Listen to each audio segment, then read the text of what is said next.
바로가 꿈을 꾸었습니다. 이 꿈 이야기는 제가 이제 요셉 이야기를 시작한 지 세 번째인데 세 번째 꿈입니다. 그래서 첫 번째 꿈은 요셉이 꾸었고 두 번째는 술 맡은 관원장과 떡 굽는 관원장이 꾸었고 여기 이제 세 번째 꿈은 바로가 꿈을 꿉니다. 두 번의 꿈을 연달아 꾸었습니다.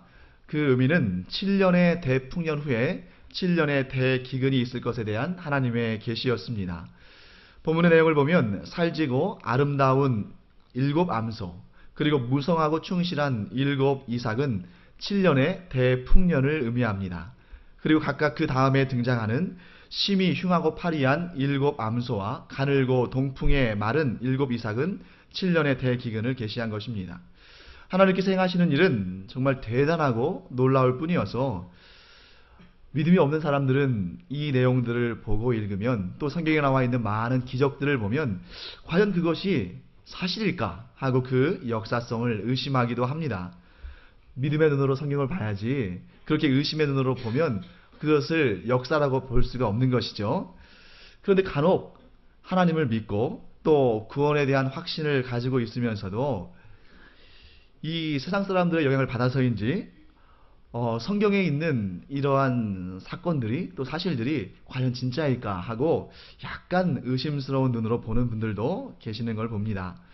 이런 분들이 가장 우려하는 것 중에 하나는 뭐냐면 과학이 발전할수록 혹시라도 성경에 있는 그러한 사건이나 그러한 일들이 좀 허구라는 것을 밝혀내지 않을까?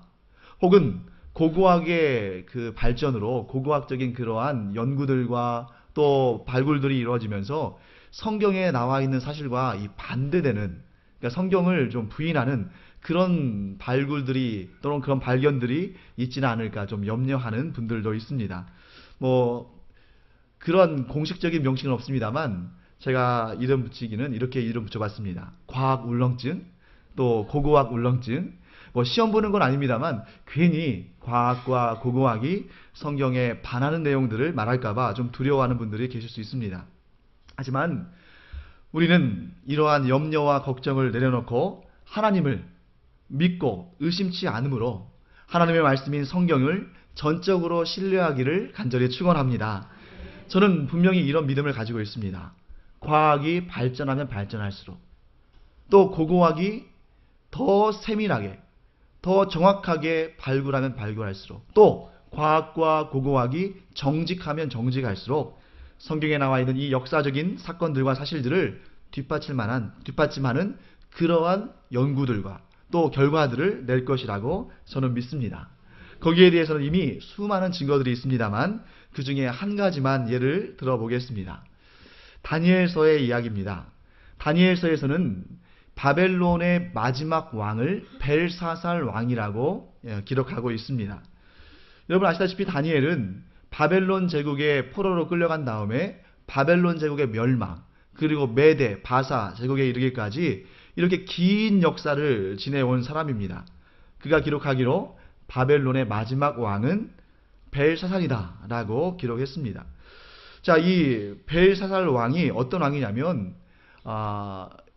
자기의 권세, 자기의 그 위엄을 과시하기 위해서 각 도에서 그 대표들을 다 모아놓고 큰 잔치를 열었습니다.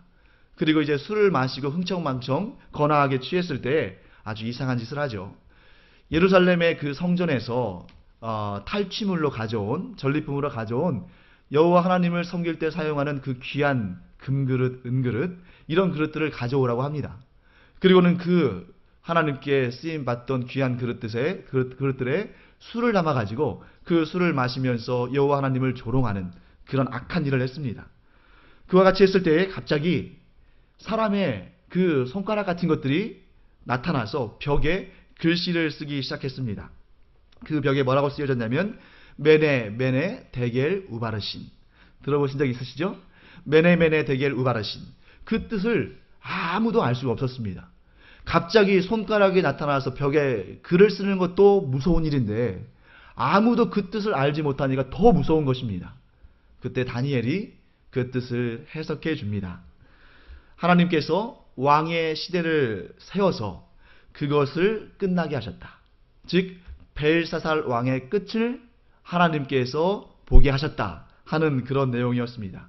그리고 그 말씀처럼 벨사살 왕은 그 밤에 죽임을 당하고 바벨론이라는 거대한 나라가 메대 사람 다리오에게 넘겨졌습니다. 하지만 이 오랫동안 이 벨사살이라는 인물은 논란의 대상이 됐습니다. 왜냐하면 얼마 전까지만 하더라도 이 성경에 벨사살 왕이라는 이름이 기록되어 있는 것 외에는 그 어떠한 문헌에도 벨사살이라는 이름이 나와 있지 않는 것입니다. 그래서 성경의 권위를 인정하지 않고 하나님을 믿지 않는 그러한 학자들은 봐라, 성경은 가짜 아닌가. 모든 역사의 기록물들이 바벨론의 마지막 왕은 나보니두스라고 기록을 하는데 오직 성경만은 벨사살이라고 하는데 그것은 성경이 역사를 기록한 책이 아니라 그저 히브리인들의 자기 민족 중심의 그러한 허구의 문학 작품에 불과하다고 이렇게 주장을 하고 또 성경에 대해서 그 권위를 인정하지 않았습니다. 자, 그런데 고고학이 발전하면서 이 고대 바벨론 지역에서 비석 하나가 발굴이 됐는데, 비문이 하나 발굴됐는데 거기에 벨사살이라는 왕의 이름이 언급이 됐습니다. 그러자마자 이제 또 세계적인 고고학자들이 몰려들어서 고대 바벨론에 대한 그런 고고학적 발굴들을 하기 시작했죠. 여기저기에서 문헌들이 발견되는데 그 문헌들을 종합해서 보니까 어떤 내용이 나왔냐면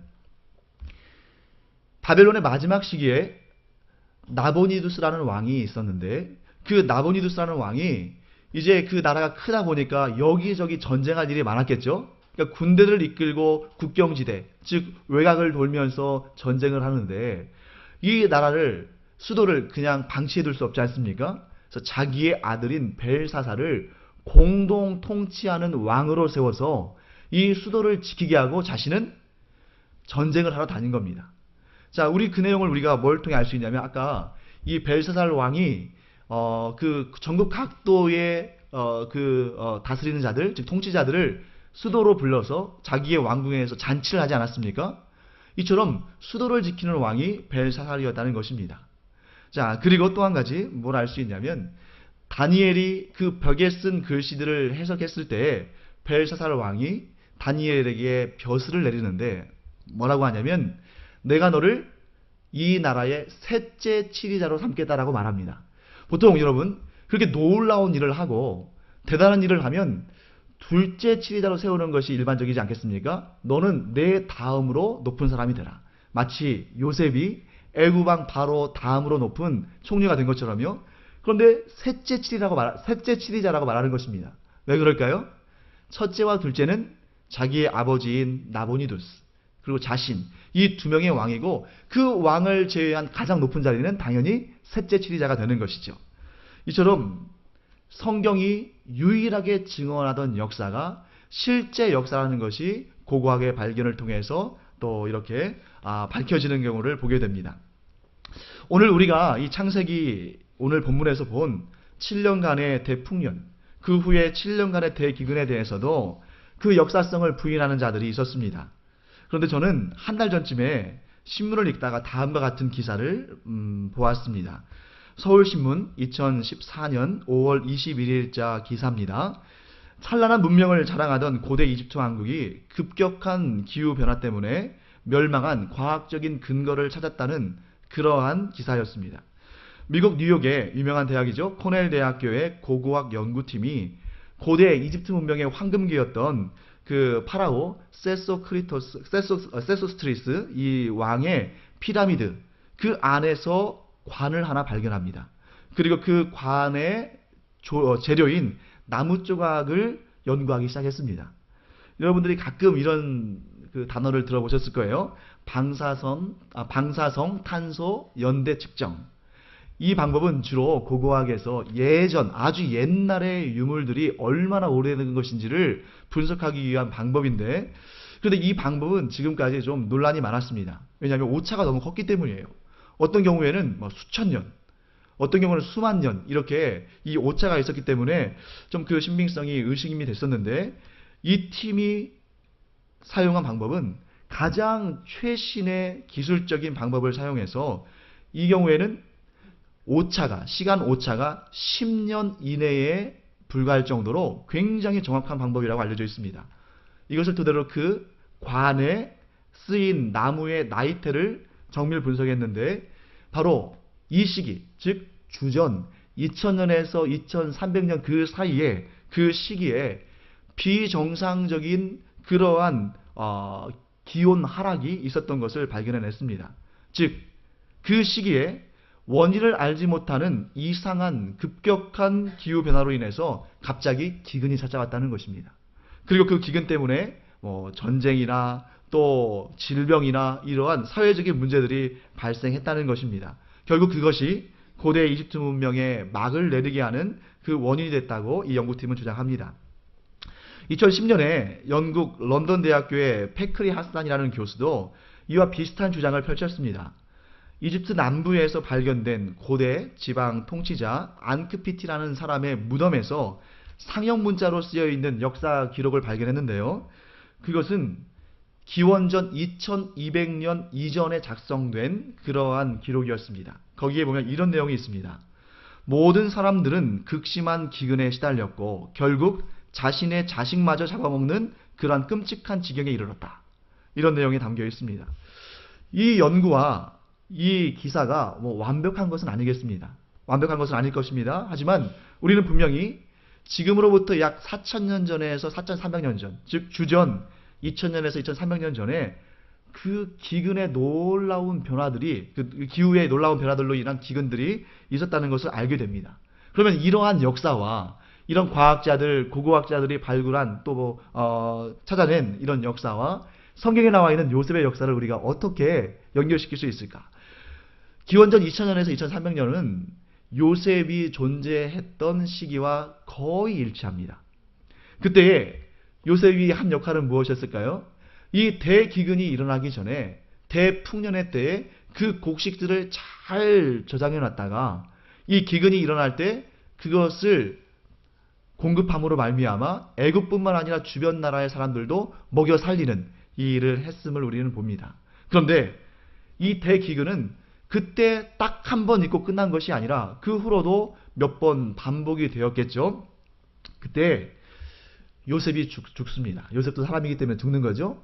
요셉이 죽고 나서 하나님의 영에 감동돼서 이와 같이 지혜롭게 이러한 어려움을 극복하는 지도자가 사라진 다음에 이 기근들을 극복하지 못하고 그만 이렇게 민심이 흉흉해지고 그러면서 이 고대 이집트 왕조는 몰락하게 되는 것이라고 볼 수 있습니다. 그 다음에 새롭게 일어선 왕조는 성경의 표현으로 하면 요셉을 알지 못하는 왕들이 다스리는 나라가 되는 것이죠. 요셉을 알지 못하는 왕들이 이제 나라를 차지했는데 보니까 이집트 민족도 아니고 저기 멀리서 건너온 이민족인데 이집트 가운데서도 가장 기름진 땅, 고센 땅에 그 풍성한 수량과 풍성한 이런 식물들을 누리며 살고 있는 사람들이 눈에 가시처럼 보였을 것입니다. 그로부터 그들을 박해하고 그들을 괴롭히는 그런 역사가 시작되었다고 볼 수 있습니다. 다시 오늘 성경의 본문으로 돌아가도록 하겠습니다. 바로의 술 맡은 관원장이 요셉의 꿈 해몽대로 복직된 지 2년이 지났습니다. 여러분, 이 2년 동안 요셉은 얼마나 날마다 손을 꼽아가며 기다렸겠습니까? 오늘이나 내일이나 언제쯤 이 술 맡은 관원장이 내 억울한 이야기를 바로에게 전해서 나를 이곳으로부터 꺼내줄까? 그런데 그 약속은 까마득히 잊혀져 버리고 말았습니다. 여러분, 우리가 사람이기 때문에 가끔 실망감을 느낍니다. 그런데 어느 때 그 실망감이 더 깊어집니까? 분명히 될 거라고 믿었는데, 분명히 지켜질 거라고 그렇게 확신한 약속들이 이루어지지 않을 때 기대가 무엇으로 바뀌어요? 실망감으로 바뀌는 것입니다. 기대가 원망으로, 실망감으로 바뀔 때 보통 사람들은 두 가지의 반응을 보입니다. 첫째는 원망하고 증오하고 복수심을 마음에 품고 상대방을 미워하고 그에게 무엇인가 위해를 하려고 파괴적인 에너지를 상대방을 향해 사용합니다. 두 번째 경우에는 그렇게 기대가 실망감으로 바뀌었을 때 낙심하고 절망하고 자학하는 즉 자신을 이렇게 파괴하는 데에 에너지를 사용합니다. 이 두 가지가 완전히 서로 반대로 보입니다. 하나는 너무 지나치게 동적이어서 다른 이를 향해서 복수의 칼날을 갈고, 하나는 너무 정적이어서 자기 자신 안에서 이 모든 고통을 끌어안고 살다가 자신을 파괴하는. 그러나 이 두 가지 반응에 공통점이 있어요. 그것은 그 시간과 에너지를 파괴적인 일에 사용한다는 것입니다. 사랑하는 성도 여러분, 우리가 누군가에게 실망감을 느낄 때, 또 그로 인해서 원망과 절망감을 느낄 때 우리 어떻게 반응합니까? 하나님을 믿는 우리 그리스도인들은 세상 사람들과는 다르게 반응해야 합니다. 그것은 이 기대감과 실망감이 교차되는 그 순간조차도 그곳에도 하나님의 뜻과 하나님의 섭리와 하나님의 계획이 있으심을 우리는 믿음으로 고백해야 됩니다. 여러분, 요셉을 보십시오. 요셉이 애굽왕 바로 앞에 설 때까지 그 오랜 기간 동안 심지어 감옥에서조차도 하나님의 섭리를 믿었기 때문에 그 믿음을 가지고 그 오랜 시간을 견뎌내고 버텨내고 참아낼 수 있었던 것입니다. 사랑하는 성도 여러분, 그러므로 우리는 이런 믿음을 고백하기를 바랍니다. 하나님은 우리의 삶 가운데 있는 그 어떠한 장애물보다도 강하시다. 하나님은 우리의 삶 가운데 있는 그 어떠한 불가능보다 강하시다. 그러므로 하나님께서는 우리를 향한 가장 좋은 것을 계획하시고 또한 일하시고 이루신다. 이 믿음을 가지고 우리를 괴롭히는 그 현실 가운데서도 하나님을 바라봄으로 말미암아 묵묵히 참고 인내하며 기다릴 수 있는 이 여유를 갖는 여러분과 제가 되기를 간절히 축원합니다. 만일 여러분, 군에 입대한 청년이 그 2년도 못 되는 그 시간이 너무 싫어서, 너무 괴로워서, 너무 고통스러워서 날마다 어떻게 하면 훈련에 빠질까? 어떻게 하면 열애가 될까? 이런 데에만 머리를 쓴다면 그 자신이 얼마나 시간도 안 가고 자신만 괴로운 것이 아니라 그 주변 사람들까지 괴롭게 만들 것입니다. 자, 그런데 반대로 정신을 좀 바로 새롭게 갖고, 그래, 내가 어차피 하는 이 군생활 한번 열심히 해보자 하는 그런 마음을 가지고 매사에 솔선수범하고 상급자의 명령에 충성하고 순종하고 또 주변 사람들을 돌아보아 자기가 허드렛 일, 험한 일도 먼저 나서서 하고 이런다면 그 병사의 국방부 시계는 얼마나 또 빨리 갈 것이며, 또 그 사이에 상급자들에게 칭찬도 받고 또 하급자들에게 존경도 받고 또 거기에다가 또 인내심, 성실함, 리더십, 하다못해 체력까지도 좋아지는 그러한 모습을 보일 것입니다. 오늘 여러분 월드컵 경기가 있었죠? 한국과 러시아 경기가 있었는데 이 자리에 우리 여성분들이 많이 앉아 계십니다만, 여성이 가장 싫어하는 남자들의 말 3위가 무엇입니까? 축구하는 얘기죠. 네. 2위는 무엇입니까? 군대 이야기입니다. 1위는 뭐예요? 군대에서 축구하는 얘기죠. 그런데 여러분과 제가 이 생각을 좀 바꿔볼 필요가 있습니다. 남자가 군대에서 축구한 이야기를 아무리 많이 해도 그것을 직요하기보다는 이렇게 해석하는 능력과 은혜가 있으시기 바랍니다. 뭐냐면, 이 사람이 군생활을 충실히 했구나. 여러분, 군대에서 축구하는 것은 굉장히 중요한 일입니다. 그래서 그가 군대에서 축구한 이야기 맨날 그 얘기를 해도 이 사람이 군생활 열심히 했구나. 여러분, 그가 그렇게 군생활을 유령 피우지 아니하고 열심히 했기 때문에 우리가 발 뻗고 편히 자지 않았겠습니까? 여러분, 하나님은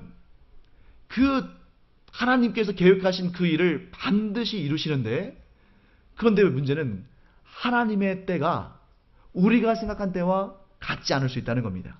그렇다면 하나님의 때가 이르기까지 우리가 어느 정도의 시간을 기다려야 할 수 있는데, 그 시간을 파괴적인 시간들로 또 원망과 불평의 시간들로 그 시간을 헛되이 보내는 것보다는 그 시간에 하나님께서 나에게 분명히 선하신 계획을 가지시고 분명히 하나님의 때가 이른즉 하나님의 놀라운 응답을 이루실 거라는 그 믿음을 가지고 그 순간순간을 성실함으로, 그 순간순간을 하나님의 은혜를 구하며 기다리며 인내하며 산다면 하나님의 응답과 더불어 그 시간 동안 성장하고 성숙한 이 보너스까지도 우리가 얻게 될 줄로 믿습니다. 자, 오늘 본문으로 가서 또 우리 애굽왕 바로의 그 마음을 한번 살펴보겠습니다. 꿈을 꾼 다음에 애굽왕 바로의 마음이 어땠습니까? 번민했습니다. 하나님의 뜻을 받았는데 그 뜻을 깨닫지 못하고 해석하지 못할 때 나오는 당연한 반응입니다. 그러니까 이 바로가 어떻게 했습니까? 애굽에서 그 네로라 하는 그러한 점술가들 또 현인들 이런 사람 불러 모아가지고 이 꿈을 해몽하라고 말합니다. 그런데 이 점술가들과 현인들이 바로의 꿈을 도무지 해몽하지 못하는 것입니다. 처음에는 바로 한 사람의 번민에서부터 시작됐는데 이제는 애굽에 있는 모든 점술가들과 또 현인들의 공통의 어려움, 공통의 관심사가 된 것입니다. 나아가서 이제 전 애굽이 이 문제를 가지고 이제 씨름하는 것이죠. 자, 이렇게 일이 커지면 커질수록 가짜들은 입을 다물 수밖에 없습니다. 가짜 선지자들은 입을 다물 수밖에 없습니다. 왜냐하면 입을 함부로 잘못 돌렸다가는 죽음이기 때문이에요. 자, 그러니까 지금 함부로 해석을 못합니다. 자기 목이 어떻게 될지 모르기 때문이죠. 그때 세상 사람들이 바로의 입만 바라보고 바로의 눈치만 바라보고 있는 상황 가운데 하나님은 대반전의 카드를 꺼내 드십니다. 하나님의 그 대반전의 카드가 누굽니까? 요셉이에요. 여러분 기억하시죠? 요셉이 어떤 사람입니까? 애굽의 점술가들과 현인들처럼 바로의 눈치를 보며 바로에게 아부하는 그런 사람입니까? 결코 아니에요. 아시죠? 지난 시간에 우리 보았죠? 술 맡은 관원장과 떡 굽는 관원장의 꿈을 해몽할 때 이 떡 굽는 관원장 앞에서 대놓고 당신이 사흘 만에 죽으며 그 시체를 새들이 와서 쪼아 먹을 거라고 이렇게 말한 사람입니다. 즉 요셉은 사람의 눈치를 보거나 사람에게 아부하는 사람이 아니라 어떤 사람이에요? 하나님의 말씀을 받은 즉 그 말씀을 그대로 전달하는 진짜 선지자인 것입니다. 만일 바로와 요셉 사이에 하나님이 계시지 않다면 요셉 같은 사람은 바로 죽었을 거예요. 사실 여러분 이 본문의 내용 보시면 이런 내용이 있습니다. 너는 꿈을 들으면 꿈 얘기를 들으면 그걸 바로 해석할 수 있다던데 사실이냐? 하고 바로가 물었을 때에 요셉이 뭐라고 대답합니까? 그 해석은 내가 하는 것이 아니라 하나님이 하시는 것이다. 여러분 바로가 너 참 능력 있다면서 너는 꿈 얘기를 들으면 바로 해석할 수 있다며 이렇게 칭찬하는 투로 말을 하면 보통 사람 같으면 어떻게 하겠어요? 네, 감사합니다. 열심히 해보겠습니다. 이럴 텐데 그 앞에서 뭐라고 말합니까? 내가 하는 것 아니라 하나님이 하신다. 여러분 이런 말은 아무나 할 수 있는 말이 아니죠. 하나님께서 요셉과 함께 하셨기 때문에 요셉은 담대할 수 있었던 것입니다. 사랑하는 성도 여러분, 여러분과 저도 하나님과 동행함으로 말미암아 어디를 가든 어떤 상황이든 누구 앞에서든 담대한 하나님의 사람 되시기를 간절히 축원합니다. 자, 이때 이 장면을 다시 한번 보시죠. 바로가 너는 꿈을 들으면 꿈 이야기를 들으면 바로 해석할 수 있다면서 했을 때 요셉이 뭐라고 합니까? 내가 해석하는 것이 아니라 하나님께서 바로에게 편안한 말씀을 주실 것이다 라고 말합니다. 여러분 지금 바로가 편안한 상황입니까? 편안하지 않은 상황입니까? 편안하지 않아요. 그 마음이 지금 번민으로 가득 차 있습니다. 그런데 편안한 사람은 누굽니까? 요셉은 편안합니다. 그 앞에서 느긋하게 이렇게 말을 하고 있습니다. 자, 왜 그럴까? 여러분 애굽이라는 이 나라에서 바로는 신으로 여겨지는 사람입니다. 애굽 사람들은 바로를 신으로 여겼어요. 그래서 애굽의 그 고대 신화를 보면 애굽의 최고 신은 오시리스라는 신이에요. 이 신은 생명과 죽음을 관장하는 신입니다. 그리고 그 신의 부인이 이시스라는 여신이에요. 이 둘 사이에서 결혼해가지고, 신화 얘기입니다. 거기에서 아들이 나오는데 그 아들이 호루스라는 아들인데, 이 호루스 신이 이집트의 수호신입니다. 그래서 이 이집트의 수호신 호루스는 이집트를 떠나지 않고 이집트를 지키는 그런 신으로 여겨졌습니다. 그래서 이집트의 사람들은 이 호루스에 대해서 어떻게 여겼냐면, 호루스는 항상 애굽과 함께 있는데 그가 시대마다 각각의 바로들로 현현하여 나타난다고 본 거예요. 즉 이집트의 왕 바로는 사람이지만 또 이 시대의 그 통치의 기간들이 정해져 있지만, 그런데 그 모두가 사실은 알고 보면 호루스다 라는 신앙을 이집트 사람들은 가지고 있는 것입니다. 자, 이처럼 고대 이집트 사람들은 애굽 왕 바로를 뭘로 여겼다고요? 신으로. 근데 여기 보세요.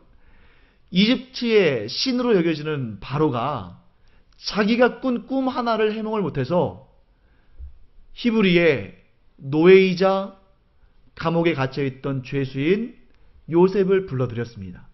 그런데 지금 요셉은 뭐라고 말하는 것입니까? 내가 꿈을 해석하는 것이 아니라 나의 주인인 하나님이 해석하신다.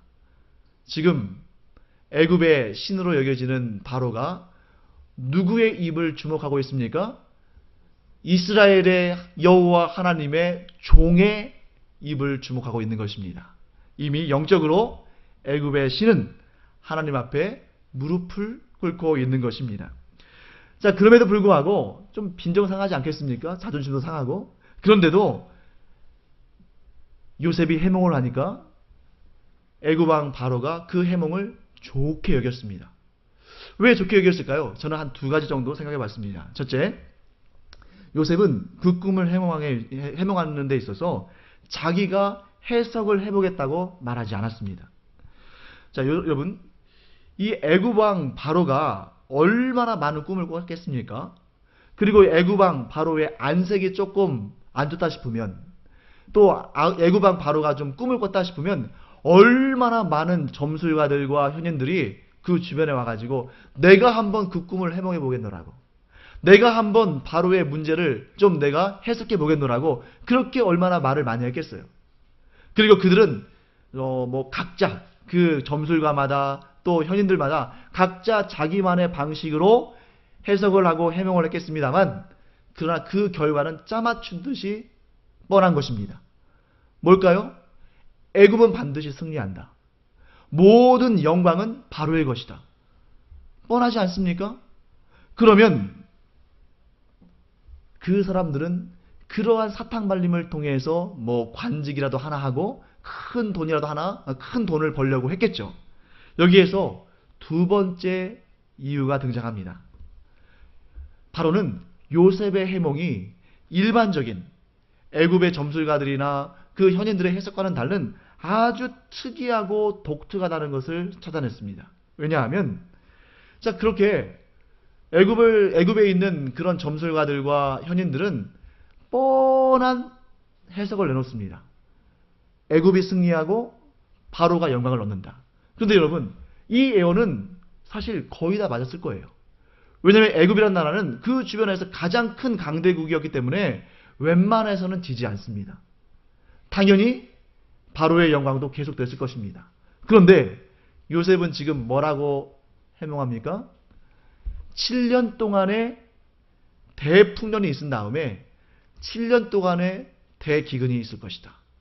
여러분, 이 애굽에 7년간의 대기근이 있다는 것은 보통 사람들은 상상도 하지 못할 일이에요. 왜냐하면 이 애굽을 관통하는 그 강, 어떤 강이죠?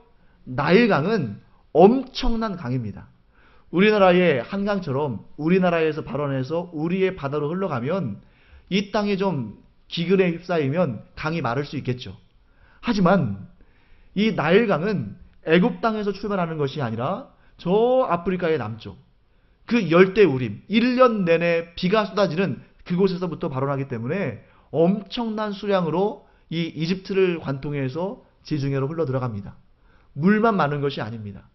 이 열대우림 지역에서 물이 흘러 들어올 때 그 열대우림의 그 비옥한 토양들을 함께 가지고 내려와요. 그렇기 때문에 이집트는 그 당시에 북아프리카와 또 중동 지역의 곡창지대 역할을 했던 곳입니다. 그런데 그곳에 기근이 있다는 겁니다. 거기서만 그치는 것도 아닙니다. 여러분, 고대의 신탁이라는 것은 뭐냐면 신의 이야기를 전하는 것입니다. 고대의 신탁을 보면 마치 헤라클레스나 웨디푸스의 신탁에서 보는 것처럼 한 번 정해진 운명은 돌이킬 수 없다고 봅니다.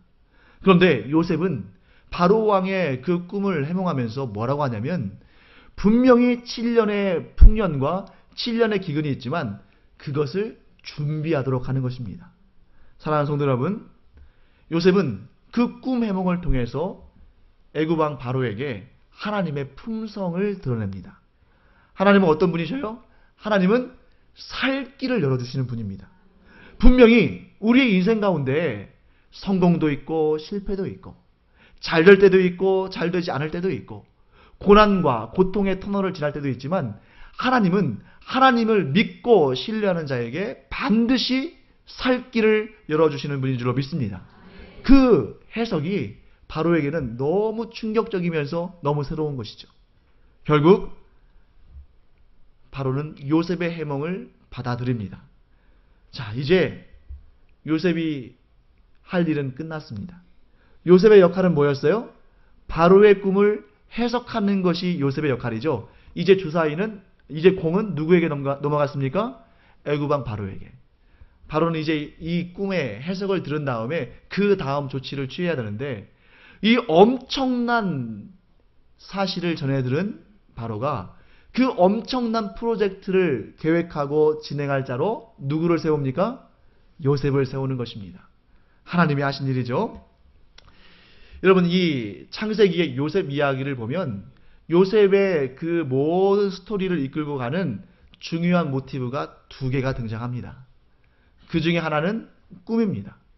꿈을 통해서 하나님께서는 당신이 하실 놀라운 일들을 계시하셨습니다. 또 다른 하나는 옷입니다. 요셉이 입은 옷을 보면 그의 인생이 어떻게 흘러가는지를 보게 됩니다. 여러분, 요셉이 어떤 옷을 입었었죠? 고향에서? 요셉을 그 아들 가운데 가장 사랑했던 이 아버지 야곱이 요셉에게 채색 옷을 지어 입혔습니다. 그 채색 옷은 아버지의 특별한 사랑을 의미하는 것이죠. 그런데 요셉을 시기하고 질투하고 미워했던 그 형들이 그 채색 옷을 벗겨냅니다. 자, 그리고 나서 이제 애굽에 노예로 팔려갑니다. 보디발이 요셉에게 무슨 옷을 입힙니까? 노예의 옷을 입힙니다. 그런데 그 옷이 누구에 의해서 벗겨집니까? 그의 아내, 보디발의 아내에 의해서 그 옷이 벗겨집니다. 그리고 요셉은 어디에 던져집니까? 감옥에 던져집니다. 간수들이 그에게 죄수의 옷을 입혔어요. 이때까지만 하더라도 정말 누가 봐도 요셉의 인생은 너무 고통스러운 인생입니다. 절망적인 상황이죠. 하지만 하나님께서 역사하시니까 하나님의 때가 참에 그가 감옥에서 나와서 자유인의 옷을 입고 바로 앞에 섭니다. 그리고 이제 이 다음에 나오는 본문입니다만 바로는 요셉에게 무슨 옷을 입혀요? 총리의 옷을 입힙니다. 사랑하는 성도 여러분, 옷의 변화는 곧 신분의 변화를 의미합니다. 이것은 우리가 사는 현실 가운데서도 어느 정도 그 원리가 적용이 되죠. 의사의 가운을 입으면 그 사람은 어떤 사람입니까? 의사입니다. 교복을 입으면 학생이죠. 경찰복을 입으면 경찰입니다. 그런데 여러분, 우리가 우리의 옷을, 우리의 인생을 대변하는 옷을 볼 때 항상 만족스럽습니까? 우리가 우리의 옷을 볼 때 항상 좋습니까? 어떨 때는 마치 노예의 옷처럼 억지로 입혀진 옷을 입고 있을 때도 있습니다. 어떨 때는 그나마도 그것도 벗겨지고 정말 오해를 받고 또 음모 가운데 또 거짓 가운데 모함 가운데 죄수의 옷을 입는 것처럼 느껴질 때도 있습니다. 사랑하는 성도 여러분, 어떤 경우에는 우리가 참 내 인생이 왜 이런가? 내가 왜 이런 옷을 입고 있어야 되는가? 하고 인생이 비참하게 느껴질 때도 있고, 또 어떤 경우에는 나는 아무런 그러한 공로도 없고 내가 이런 옷을 입을 만한 아무런 자격이 없는데 어떻게 이런 옷을 입고 있을까? 하고 생각할 때도 있습니다. 사랑하는 성도 여러분, 때로는 내 잘못 때문에 내 인생에 정말 괴로운 옷을 입을 때도 있고, 혹은 다른 이들의 시기와 질투와 또 거짓 때문에 정말 내가 왜 이렇게 인생이 이렇게 흘러갈까 하고 고통 가운데 한탄하는 분도 있을 수 있습니다. 하지만 여러분, 그 옷이 지금 여러분과 제가 우리의 각각의 상황 가운데 입고 있는 옷이 우리의 본질적인 옷은 아닙니다.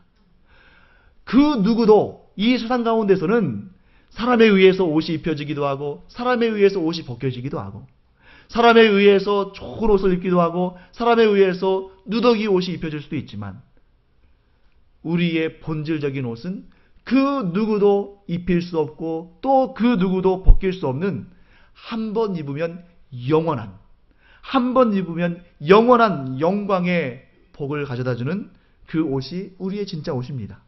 그 옷에 대해서 마태복음 22장 1절부터 13절에 예수님께서 이런 비유로 말씀하셨습니다. 예수님께서는 비유로 하나님의 나라와 그 나라에 들어가기에 합당한 자에 대해서 말씀을 하시는데, 예수님은 천국은 자기 아들의 혼인잔치를 준비하는 왕과 같다라고 말씀하십니다. 왕이 자기 아들의 혼인잔치를 준비했습니다. 그래서 종들을 보내서, 마을로 보내서 초청을 했습니다. 그래서 사람들이 그 초청에 응답하지 않습니다. 그래서 와서 보고를 합니다. 사람들이 초청에 응하지 않습니다. 그러니 왕이 다시 한번 그들을 보냅니다. 그런데 또 어떤 이는 장사하러 가야 된다, 어떤 이는 밭에 일을 하러 가야 된다, 이러면서 그 초청을 받아들이지 않는 겁니다. 심지어 어떤 사람은 그 종들을 붙잡아서 모욕을 주고 죽이고 맙니다. 이에 대해서 그 왕은 화가 나서 그 악한 자들을 잡아서 처형하고, 그리고 어떻게 합니까? 큰 길로 나가서 종들을 큰 길로 보내서 아무나 데려와라, 그 가운데 있는 아무나 데려와서 이 잔치 자리를 채워라 라고 말합니다. 그러니까 많은 사람들이 와서 그 잔치하는 마당을 채웠습니다. 그 왕이 누가 왔나, 어떤 사람들이 왔나 하고 이제 살펴보려고 그 마당에 들어갔습니다. 그런데 어느 한쪽에 보니까 어떤 사람이 예복을 입지 않고 있는 거예요. 예복을 입지 않고 들어와 있는 상태를 이 왕이 보았습니다. 여러분, 여기에서 이 예복을 입지 않고 온 사람을 너무 그렇게 좀 불쌍하게 여기지는 마세요. 이 사람이 가난해서 예복을 준비하지 못한 것이 아닙니다. 이 시대, 이 고대에 왕이 잔치를 벌일 때에는 초대할 뿐만 아니라 그 예복까지도 전달합니다. 그래서 이 왕궁에 들어올 때는 왕이 하사한 그 예복을 입고 들어가는 것이죠. 그러니까 이 사람이, 이 잔치에 초대받은 사람이 할 일은 딱 한 가지입니다. 그것은 왕이 은혜로 준 그 예복을 입고 잔치 자리에 가면 되는 것이죠. 그런데 이 사람은 그 예복을 거들떠보지도 않고 그 옷을 입지 않고 들어갔습니다. 그의 왕이 뭐라고 말합니까? 그의 손발을 묶고 바깥 어두운 곳에 던져버려라. 그가 그곳에서 슬피 울며 이를 갈미 있을 것이다. 사랑하는 성도 여러분, 예복을 입어야만 그 잔치에, 그 혼인잔치에 참여할 수 있는 것입니다. 그 예복은 왕이 은혜로 준 것이고, 그 초청을 받은 자는 그 예복을, 받은 예복을 입고 들어가기만 하면 되는 것입니다. 그 예복에 대해서 우리는 조금 더 자세히 성경이 뭐라고 말씀하시는지 한번 살펴보겠습니다. 요한계시록 7장을 보면 거기에 흰옷 입은 큰 무리들에 대한 묘사가 등장합니다. 각 나라와 백성과 방언에서 나온 아무도 능히 셀 수 없는 큰 무리가 흰옷을 입고 그 손에 종려가지를 들고 하나님 앞에 이렇게 찬송합니다. 구원하심이 보좌에 앉으신 우리 하나님과 어린 양께 있도다. 자, 우리가 이 장면을 보다 좀 자세히 알기를 원하는데요. 자막이 준비됐나요? 요한계시록 7장 13절부터 17절까지 말씀을 우리가 함께 읽어보도록 하겠습니다. 요한계시록 7장 13절부터 17절까지를 천천히 한번 같이 읽어보겠습니다. 시작. 장로 중 하나가 응답하여 나에게 이르되 이 흰옷 입은 자들이 누구며 또 어디서 왔느냐? 내가 말하기를 내 주여 당신이 아시나이다 하니 그가 나에게 이르되 이는 큰 환난에서 나오는 자들인데 어린 양의 피에 그 옷을 씻어 희게 하였느니라. 그러므로 그들이 하나님의 보좌 앞에 있고 또 그의 성전에서 밤낮 하나님을 섬김에 보좌에 앉으신 이가 그들 위에 장막을 치시리니 그들이 다시는 줄이지도 아니하며 목마르지도 아니하고 해나 아무 뜨거운 기운에 상하지도 아니하리니 이는 보좌 가운데에 계신 어린 양이 그들의 목자가 되사 생명수 샘으로 인도하시고 하나님께서 그들의 눈에서 모든 눈물을 씻어 주실 것임이라. 아멘. 이 흰옷이, 이 요한계시록의 본문에 등장하는 이 흰옷이야말로 우리가 입은 진짜 옷입니다. 사랑하는 성도 여러분, 사람들은 우리를 박해하고 미워하고 우리가 입고 있는 그 옷마저도 찢어버리고 벗기고 그 위에 노예의 옷을 입히고 죄수의 옷을 입히는 그런 일을 행할 수 있습니다. 하지만 그런 억울한 일을 당하고 그런 고통스러운 일을 당할 때에도 우리는 내가 입고 있는 진짜 옷은 사람에 의해서 입혀지거나 사람에 의해서 벗겨지는 옷이 아니라 예수 그리스도의 보혈로 씻겨진 흰 옷이라는 이 사실을 깨달아야 됩니다. 우리가 이 사실을 깨닫지 못하면 사람에 의해서 휘둘리는 인생을 삽니다. 누가 나에게 잘 대하면 기분 좋고 누가 나에게 악하게 대하면 기분 나쁘고 그래서 그때 상황에 따라서 올라갔다 내려갔다 치였다가 세워졌다 하는 그러한 연약한 모습으로 이 세상을 살 수밖에 없습니다. 하지만 우리는 분명하고 선명하게 이러한 확신과 믿음을 가져야 됩니다. 그것은 무엇입니까?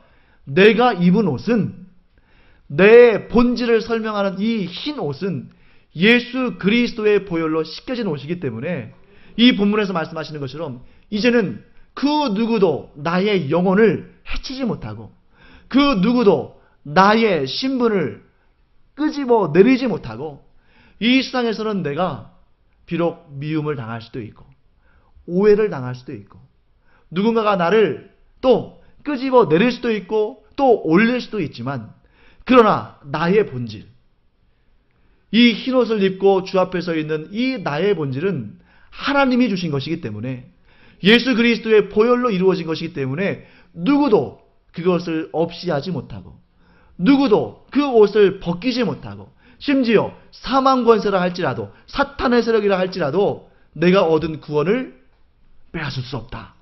이 믿음으로 살아가는 여러분과 제가 되기를 간절히 축원합니다.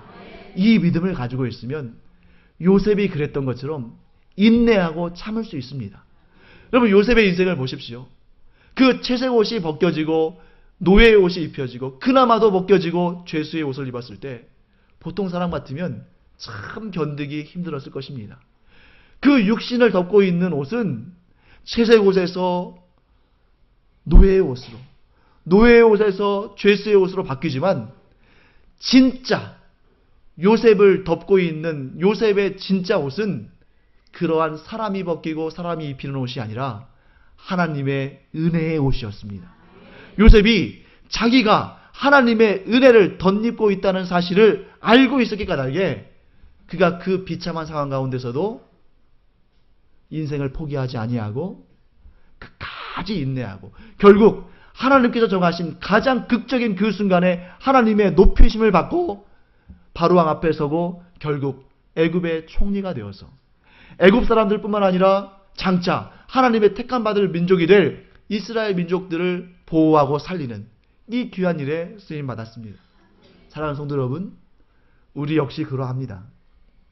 이 세상에서 정말 우리가 알지 못하는 그런 고난, 우리가 그 이유를 알지 못하는 고통, 또 누군가로부터 받는 멸시와 조롱과 미움, 시기, 질투, 또 내가 전혀 의도하지 않은 고통과 괴로움과 문제들, 분명히 그런 옷들이 우리에게 입혀졌을 때 괴롭고 힘듭니다.